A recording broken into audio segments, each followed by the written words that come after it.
Since we are talking about the Nasi Padang, let's do a deep dive on this topic with, obviously, the expert, Puti Lenggogeni, Padang Restaurant's business owner. Hi, Puti. Hi. Okay.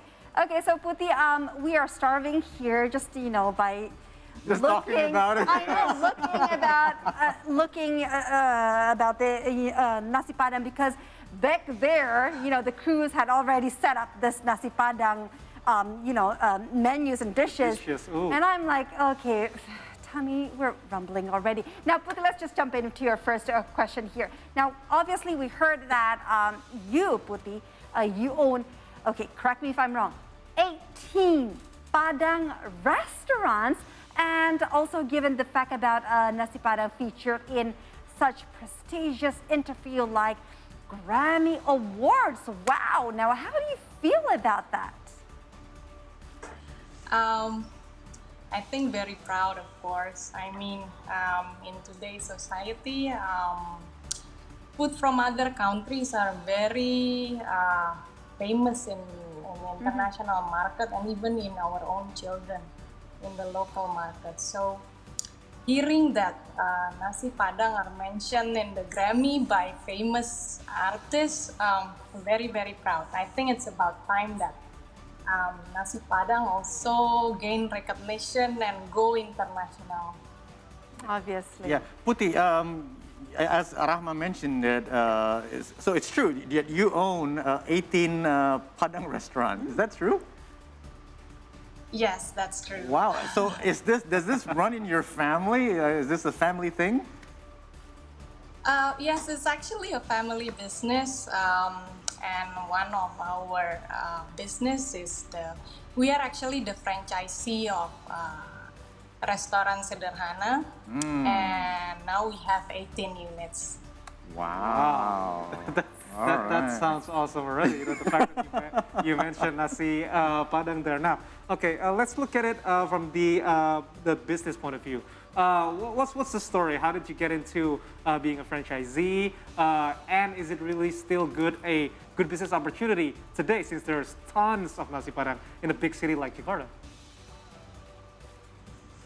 Well, yes, actually my background, my family is coming from West Sumatra, my dad actually. And I mean, at a very early age, all of us, me and my siblings, my brother and sister are introduced to Padang food.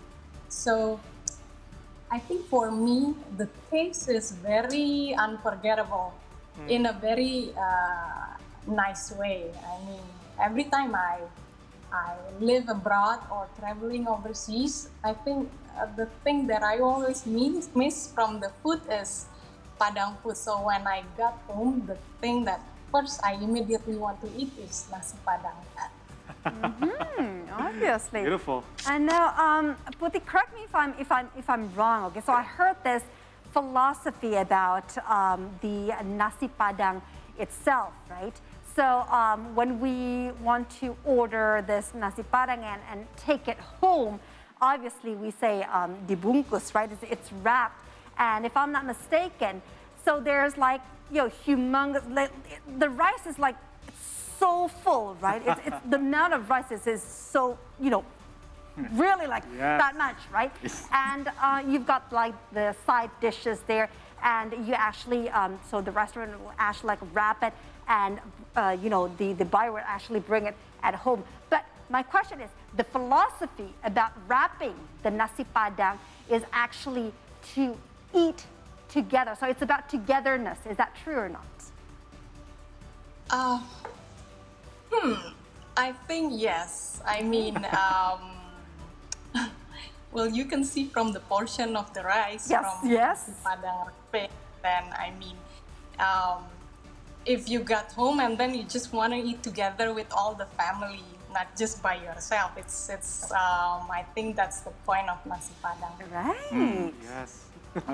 Hey, Puti, speaking of family again, right? So I spoken with a friend who owns a kapau restaurant actually, and he said that he had to bring in one whole family, like the chef and the kitchen staff. So is it true that they also come from the same family? So is that how it works? So just to get the flavor right?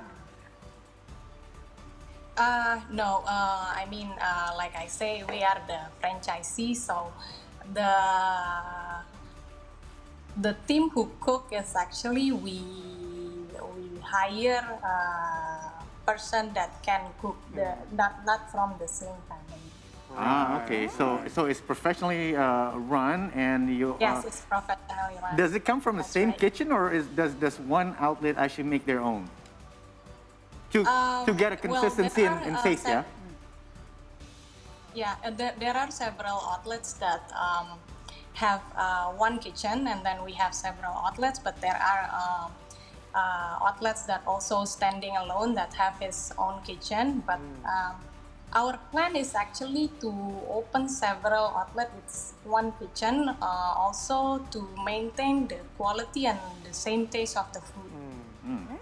All right, very, very interesting. We are already getting into the business. Yes, we are we opening our own because we like it so much, and we just assume it's going to make money, right? This is Yasha interviewing so that he can make one right now.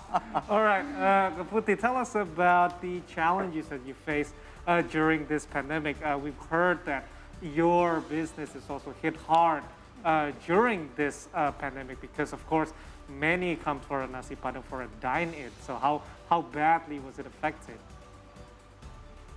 Well, yes, I mean, at the beginning of the pandemic, people are, we were locked down, nobody's dining in, and I think it was very quiet, especially the units in the mall that we have to close down. But it were a very small unit, so, but then after a while, the business started to change. I mean, I think it's adjusting to the situation. People are starting to do more online buying, Gojek or Grab or delivery Right. or takeaway. So I think now business is almost back to normal, and we're planning to open our bigger outlets and more premium in the market. Okay, Wow. very interesting. Now, so if you can elaborate with us more, what is your future plan, obviously, for your restaurant businesses? And of course, how will you, would they actually maintain your authentic food in the midst of modern, innovative culinary area? Well, we want to continue and innovate and building the brand in Indonesia, of course, so that we can tap into all markets, especially all age group. And then we want to continue in the digital platform, of course, because we noticed that I think the younger market are more closer to the digital platform. I mean, we have our Instagram and then more online orders. Yep. And other stuff, and then we also innovate our products. Well, we create products that are very friendly to do takeaway. Just an example that we have a family box, and then that you can share, and then that contains certain menu, several menu, and then we have also nasi bungkus in a box. I mean, it's very hard if you eat nasi bungkus in a car, but Yep. if you buy it in a box, I mean, it's easy to okay, eat it all right. anywhere. Innovation. I like that. And yes, and we also have our hampers, so you can send birthday, Idul Fitri, or any occasion to send hampers to people that your relations, to friends or family. And then we also have nasi tumpeng, tumpeng Padang, and then sate Padang tumpeng. Wow. And last but not least, we also have our frozen food. Wow, that frozen you food, can, really? I've been waiting for that. Yes. Wow. And you can bring outside of the country, of course, or outside of the Jakarta and other cities. Oh, okay. You know, that's really, really important. Actually, And- get it, have it frozen and have it nicely packed. Because Yes. otherwise, when when you pass through customs, Yep. when it looks kind of dodgy, then you know you will get stopped because it does smell, right? True. Now, regarding to that, here's another question for you, Puti. So, if you said that you've got frozen foods and it is actually set to be taken somewhere out of this country, such as like, nearby Australia, right? You So, should if I'm not say mistaken, in Australia, there's like, restricted policy when you want to bring, meat, right, to that country. Just to say this, rendang, it needs to be not vacuum packed. It needs to be in a can. It needs to be, written with ingredients. And the ingredients needs to be in English, so they will actually, have knowledge or images, or they have, they know what's going on with the can, right? So your innovation is brilliant, I think.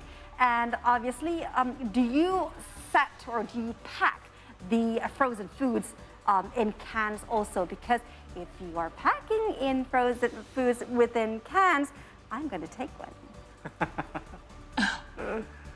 Okay. Well, right now, actually, we're still packing in a like a frozen plastic, but well, currently we are also exploring international markets. So we are actually preparing and learning how that we can get into outside of Asia also with of course with certain regulation and then certain regulation from them that how to do the packing and then the legality. So yes, we're thinking into that actually how we can actually manage the packaging so they can accept our frozen food. Right. Very in their interesting countries. the way you're packaging a nasi padang differently. One last question for you, Puti. If you meet someone who has never tried a nasi padang, a local or even a foreigner, what would you say to them that for them to must try a nasi padang? How do you promote it? I think the first thing that they need to try nasi bungkus first. Nice. I think that nasi bungkus rendang, of course, Oh, because yes. nasi bungkus contains all the flavor from gulai to rendang and then to the chili sauce, of course, and then after the nasi bungkus, you can try each other food Nice. separately. Yep, anyone would take that. Yes, on board with that one. Yes. Puti, thank you very much for your time. There's a lot of we learned so many new things. I mean, we thought we were familiar with nasi padang, and it seems like we also learned today the future of nasi padang and how it can actually be marketed, abroad and last longer. Yes. So thank you very much, Puti, for this insight. So stay healthy and also stay safe.